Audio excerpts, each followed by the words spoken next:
3 matchs en une semaine pour nos clubs de Ligue 1 McDonald's, un épisode 11 qui a commencé au Parc des Princes. Le PSG peu inspiré a longtemps buté sur une défense niçoise bien regroupée. Paris s'en est donc remis à son super sub Gonzalo Ramos. Entré à la place de Mayoulou à la 72e minute, le Portugais a enfin dynamité l'attaque parisienne. Paris tenu en échec à Lorient durant la semaine va finalement arracher la victoire au bout du temps additionnel. Corner de Kanguinli repris par la tête de Gonzalo Ramos, 94e minute. Paris arrache un succès important à domicile et met aussi fin à la belle série des Niçois qui restait sur 3 victoires consécutives en Ligue 1.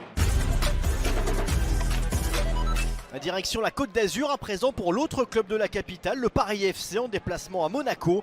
Un match terne globalement, très peu d'occasions, notamment pour les Monégasques sans inspiration offensive à domicile. Une frayeur tout de même, celle pour Kevin Trapp titulaire et vigilant devant la remise de Adama Camara. C'est finalement le Paris FC qui va profiter de ce match apathique et qui va se montrer dans l'ensemble plus dangereux déjà grâce à Jean-Philippe Crasso, tout proche de battre Philippe Cohn. Le portier monégasque sauvé uniquement par son poteau. Le match reste sur le même rythme ensuite en seconde période et Paris profite de la situation. Une occasion initiée par le Finlandais Tuomas Olila pour sa première titularisation de la saison. Travail technique parfait ensuite de Maxime Lopez en meneur technique pour servir Moses Simon. Conclusion salvatrice de l'ailier nigérian qui ne parvenait plus à être décisif ces dernières semaines.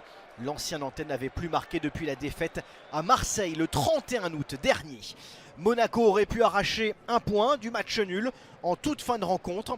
Ça aurait été bien payé, mais l'unique tir cadré monégasque de Magnès Akliouche trouve Kevin Trapp décisif qui conserve le score et valide le deuxième succès du Paris FC cette saison à l'extérieur. Une bonne semaine pour Paris après le point acquis face à Lyon quelques jours plus tôt.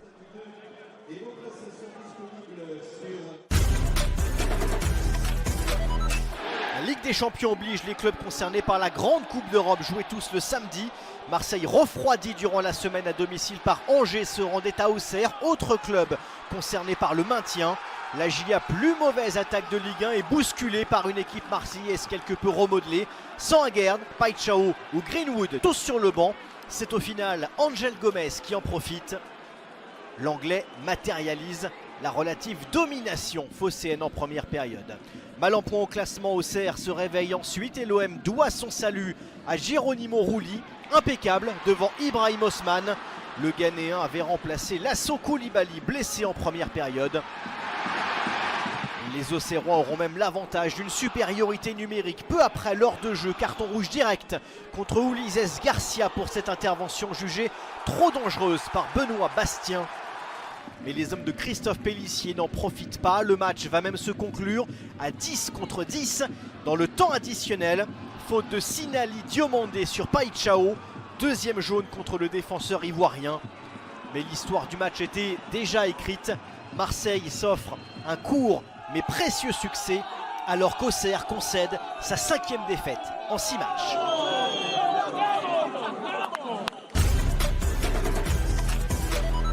Une question de dynamique totalement inversée en ce moment pour Rennes et Strasbourg. Les Bretons n'avancent pas au classement alors que les Alsaciens, eux, jouent les premiers rôles. C'est un sursaut d'orgueil qui était donc attendu du côté des hommes d'un Bibey conforté durant la semaine mais dont l'avenir est toujours en sursis.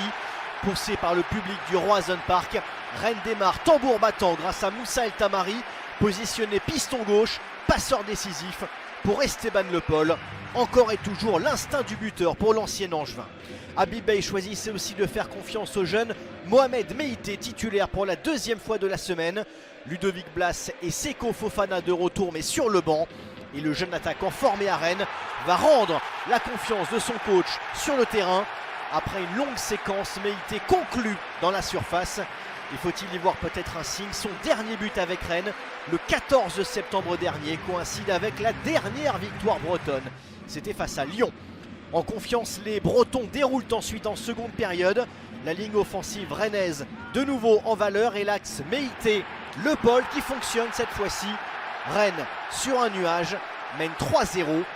Et le ralenti nous propose le superbe travail en puissance de Meïté et la finition parfaite d'Esteban Le Paul. Sur sa lancée, Rennes ne lâche pas l'accélérateur, bien au contraire, et les recrues de l'été vont encore se mettre en évidence. Valentin Rongier au départ, sert de nouveau Esteban Le Paul, clairement homme du match. Premier triplé en Ligue 1 pour l'attaquant rennais, son 8e but de la saison.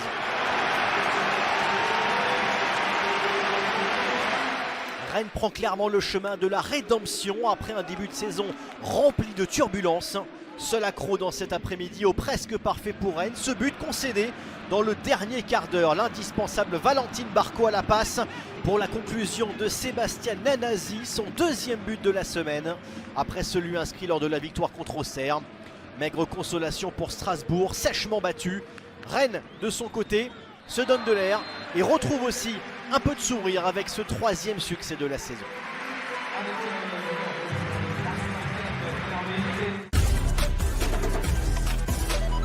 Un multiplex de 17h riche de 4 matchs. Ce Toulouse-Le Havre ne restera pas forcément dans les mémoires. Des Havrais appliqués défensivement, des Toulousains engourdis, maladroits aussi, à l'image d'Aaron Donoum. 2 buts lors des 3 derniers matchs, mais pas en réussite ici face à Mori Diao. Les Toulousains n'auront même pas la primeur de la possession de balle à domicile, 46% contre 54 au Havrais. Le TFC s'en remet aussi aux contre-attaques pour tromper la défense havraise. Mais cette fois-ci, Mori Diao se montre impeccable devant Franck Magri. Une première période toulousaine donc.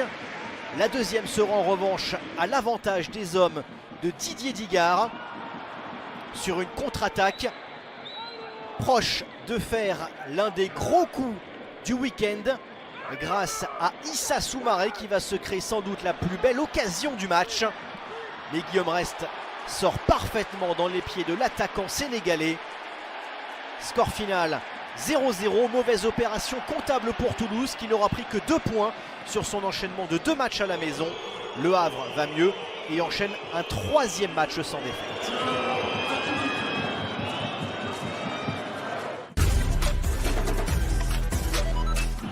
Les Messins débarrassés d'un sacré fardeau, seule équipe sans victoire en Ligue 1 jusqu'à leur succès durant la semaine face à Lens. C'est avec une confiance retrouvée que les Grenats se rendaient à Nantes, autre concurrent pour le maintien. Le genre de match qui pèse dans une saison, les deux équipes le savent. Première période terne, tout se passe dans le 2e acte. Mathis Ablin tout proche d'abord de donner l'avantage aux Canaries. Une partie qui va se décanter dans les 10 dernières minutes. Un ballon presque anodin, mais qui offre à Sabali un duel avec Tilel Tati, puis un contact avec Anthony Lopez. L'action se poursuit et Georgi Abuashvili, opportuniste et précis dans son dernier geste, en profite. Lopez au sol après son duel avec Sabali, mais pas de faute. Et Metz mène 1-0 à la Beaujoire. Nantes n'a plus le choix et pousse pour revenir, mais s'expose logiquement. Joli numéro de soliste d'Habib Diallo qui s'en va battre Patrick Kalgren qui avait remplacé Anthony Lopez après le premier but. 2e réalisation cette saison pour le Sénégalais qui conclut une semaine parfaite pour les Messins. Vainqueur de Lens puis de Nantes. 2 victoires qui changent tout pour le FC Metz en bas de tableau. Les Grenats restent relégables mais ne sont plus derniers de Ligue 1.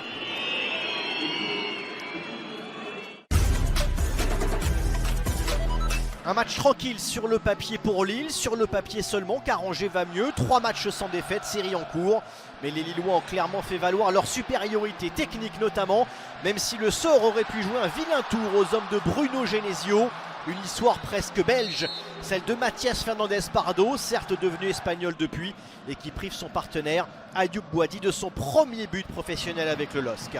Pas de but, mais une passe décisive tout de même pour l'international espoir français à destination de Félix Correa, 3e but en 3 journées pour le Portugais.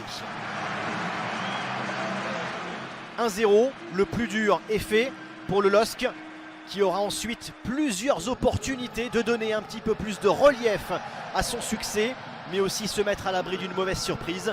Les Lillois se sont montrés malheureux ou maladroits, c'est selon, avec Félix Correa notamment qui trouve le poteau de Hervé Kofi. Giroud ne peut pas suivre. Après sa défaite à Nice, Lille remet la marche en avant en haut de tableau avec ce court succès, 1-0.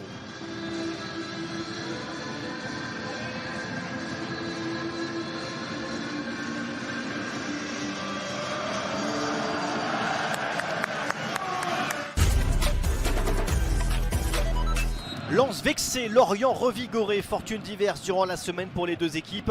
Lens battu par Metz alors que Lorient accrochait un match nul face au PSG. À Bollaert, les 100 et or ont d'abord déroulé en début de partie, matérialisé par un but de la gâchette du moment, Hudson-Edouard, 4 buts sur ses 5 derniers matchs de Ligue 1. Dominateurs, les Lensois auront ensuite plusieurs occasions de faire le break, mais Lorient aurait pu réécrire l'histoire avec ce penalty finalement manqué par Bamba. L'Ivoirien manque le coche, dommage pour Lorient qui aura laissé passer sa chance. Les Lensois, eux, en profitent pour porter le coup fatal dans le dernier quart d'heure. Le talisman se nomme Wesley Saïd, lui qui a toujours fait gagner son équipe lorsqu'il a marqué cette saison. Le break est fait, 2-0 pour le Racing Club de Lens. Dur pour le FC Lorient. Lens va même s'offrir une dernière dose de bonheur en fin de match. Sur corner, la tête de l'Autrichien Samson Baidoo renvoie les Lorientais en fond de classement. 5e match sans victoire pour les Merlus, alors que Lens revient dans la zone Ligue des Champions.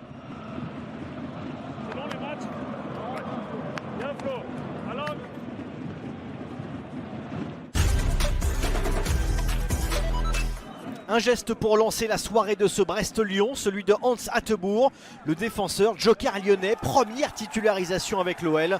Geste qui vaut un carton rouge après seulement 7 minutes. Évidemment, ce fait de match aura un impact sur le reste de la rencontre. Brest en proie au doute en ce moment, met du temps à profiter de cet avantage numérique. Et lorsque les Bretons se montrent enfin dangereux, Dominique Greif sort lui le grand jeu. Double parade superbe devant Ludovic Ajorc, puis devant Pathé Mboup. Rendez-vous ensuite en seconde période.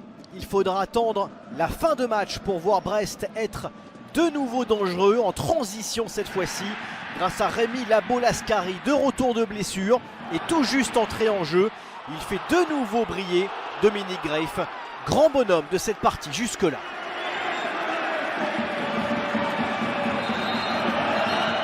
Évidemment, les occasions ne seront pas légion dans ce contexte pour Lyon, qui aurait pu arracher une victoire inespérée en fin de match sur coup franc grâce à Morton. Mais les gardiens auront le dernier mot dans ce match. Majewski sort ce ballon. Score final 0-0. 1 point pour les Brestois, inquiétant. 3e match consécutif sans marquer à domicile. Même constat pour Lyon, qui n'a gagné qu'un seul de ses 5 derniers matchs de championnat. 14 buts seulement au total pour cette 11e journée de Ligue 1.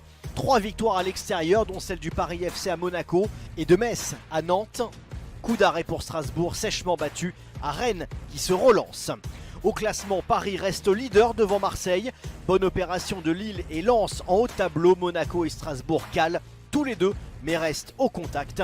Ça bouge dans la deuxième partie de tableau. Metz n'est plus dernier et cède cette place peu envieuse à Auxerre dans le dur en ce moment.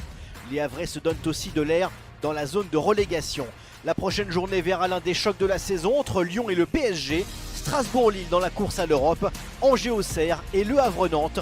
2 matchs qui vaudront cher en bas de tableau pour le maintien.